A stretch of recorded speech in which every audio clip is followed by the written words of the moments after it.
Kramnik has kind of literally taken a life, Nihal told the Indian Express. The 21-year-old Indian is an expert at blitz chess like Naroditsky, with both having played each other in over 2,000 online games. Recalling their final face-off on chess.com, Nihal said, "His last games were against me. That day we played a bit in the morning, and then there were our last games at night. We were also talking about a few things. He said he was under immense stress due to a lot of baseless accusations headed by Kramnik, of course. Apparently, unfortunately, quite a few others also seem to have joined in. I can totally imagine the pain he was going through, and has been going on for a very long time. I thought that he's a very strong guy. I don't think he would get affected so easily."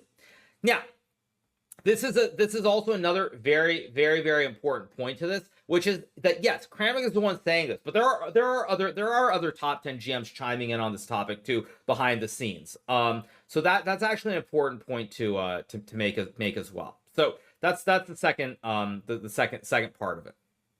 But let's keep going. The Indian GM acknowledged Russian GM Kramnik's greatness as a chess player. He's a great player, a world champion. He gave a lot to chess. He's one of the greatest players of all time, without any doubt. But these days, the harm he's causing, he's said.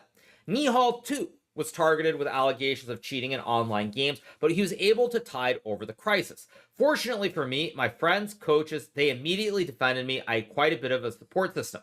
Unfortunately, Daniel Naroditsky was not having that. I was aware that I had some really good results. I was kind of waiting for it. I knew Kramnik would come after me someday, he said. So, this is also another very important point, which is like when I look at, is it not allowed to say what other top GMs?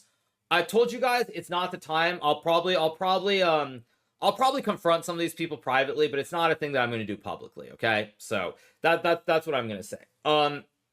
But with Danya, nobody stood up and supported him. This was a big part of it. You know, when you're in this online space, like I've spoken about it a lot, but it's very much the real world and not the real world at the same time.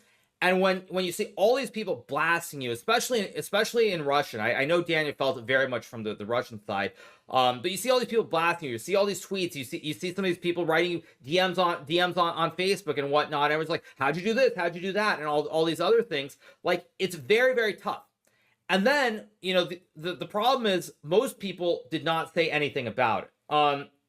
So, like, if you look at it, the only person who stood up for him was myself. And that's not to, like, give myself a pat on the back. I don't feel good. I feel terrible that I'm the only one who actually stood up for him. But people were not standing up. People were not standing up. Everyone behind the scenes is laughing, saying, "Oh, Kramnik is old, he's crazy, whatever." But no one is saying anything publicly about it. No one's saying anything. And I think it's because, frankly, people are afraid of Kramnik going after them, if I can say that. I do believe that's the truth. So it's really annoying. Really annoying. This is an article. These are Nihal's words. These are not my own words. Kramnik wants to go and sue Nihal. He can try to do that. He wants to try and sue me. He can try to do that. He knows exactly what's going to happen if he does that, though. I will say that very, very clearly. Let's keep going. Like, he can delete all his tweets. He can delete everything. But that's not gonna change the fact that these things are permanent. Let's keep going. Nihal, too, was targeted with allegations of cheating in online games, but was able to tide over the crisis. Fortunately for me, my friends, coaches, they immediately defended me. Actually, I read this part, so let's keep going. Nihal also said there should be zero tolerances when it comes to cheating, but there was a way of dealing with the problem. Cheating in chess is a huge problem, but what Kramnik does is completely unacceptable. He just blurts out accusations every day. He was a world champion, a very influential figure after all, and I don't know if he realizes the impact it can have on innocent people. Kramnik's methods, it seems like you burn down a city to catch some cheaters. Basically, you kill some thousand other completely innocent guys to get one or two guys, he said.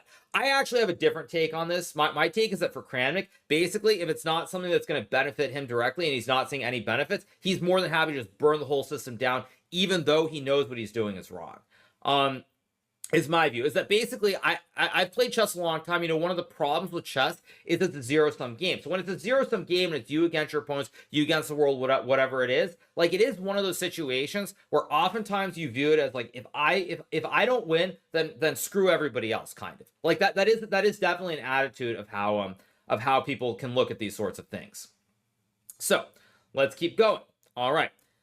The Charlotte chess community in North Carolina, where Naroditsky trained and taught, announced his death on social media, calling him a beloved member of the chess community who should be remembered for his passion and love of the game of chess and the joy and inspiration he brought to all of us every day. Okay. But reports emerging from the U.S. were silent on the cause of Naroditsky's death. Even then, Kramnik continued to target him, hinting at potential substance abuse and deteriorating mental health.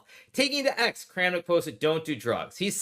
He then referenced a strange recent stream by Naroditsky. Like, this is just so fucking rich. Sorry, you guys. I don't know if I'm going to post this, but this is so rich coming from Kramnik. So rich coming from Kramnik. Don't do drugs. So rich. Okay. According to Nihal, Kramnik has others on his radar too. He's after Czech Grandmaster David Navarra.